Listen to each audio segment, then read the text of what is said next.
So I think arguably one of the biggest disappointments for E3 was the fact that we didn't see anything from Rockstar Games. Now, this isn't completely shocking because they aren't a company that typically makes a big splash at the Electronic Entertainment Expo, but it was certainly disappointing because of what they have on their horizon, which is a brand new game, and anticipated titles that we're likely going to see in the future. And I was hoping that they would do something similar to Bethesda, talk about their most recent game, which is Fallout 76. That would be the equivalent of Red Dead Redemption 2. And then maybe tease some games that we know are coming, but we just like an official confirmation of, like maybe Bully 2 or Grand Theft Auto 6. Now, Rockstar didn't have their own conference, and they didn't make an appearance at anyone else's conference, whether it was Sony, Microsoft, or Nintendo. So it was a little bit disappointing.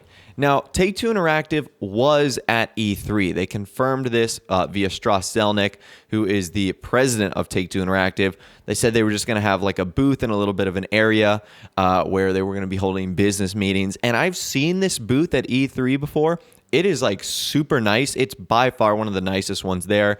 It has like a bunch of backdoor private areas. Obviously, I wasn't going inside, but it's really nice. A lot of people with suits are standing on the inside, so you kind of know what's going on there. Now, what's very interesting is at E3, Rockstar might have actually been doing something pretty secretive. They might have been showing a secret game off to very exclusive members that I guess were able to see this. So this is an article from Eurogamer, which I'll leave a link to in the description. It said, games that were non-eligible due to the lack of a live gameplay demo include Fallout 76, Death Stranding, and Devil May Cry. Oh, and at one point we saw into a meeting room we weren't supposed to see into and caught a glimpse of what appeared to be a playable Red Dead Redemption 2.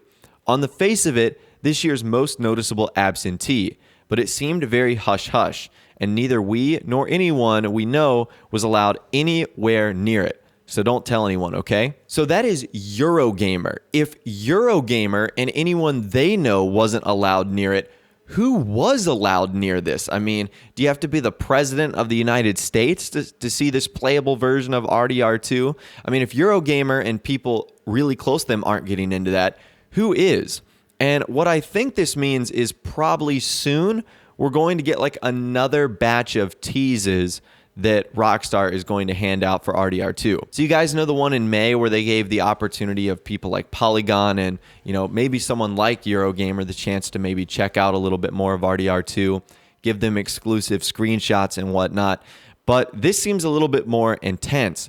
But also, why would Rockstar risk bringing Red Dead Redemption 2, a playable version, to something like E3, where there's a chance cameras might see it, where there's a chance someone like Eurogamer walking by was able to see something. And so that to me is pretty interesting.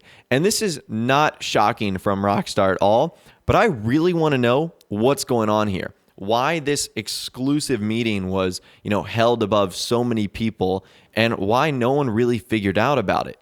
Now, there was a comment on this thread that made a lot of sense. He said, biggest disappointment for me was lack of new stuff from Nintendo. Everyone knows it's there, but ever enigmatic Nintendo keeps it under cloak and daggers, in the same way Rockstar does. The best developers/publishers let their games do the talking. And again, you can argue for that because Bethesda operates in the exact opposite way, and they make some of the best games of all time. But yeah, Rockstar always just like to let their games do the talking.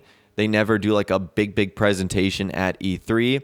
But it was pretty interesting to see RDR2 there, just not officially shown off, and like only a few people got to check it out. So I'd love to hear from you guys in the comments down below. Let me know what you think Rockstar probably showed off at E3. Do you think there was something more than Red Dead Redemption 2 there? Do you think they were showing off another game as well? And why do you think only a certain number of individuals with higher credentials than reputable Eurogamer were able to get inside?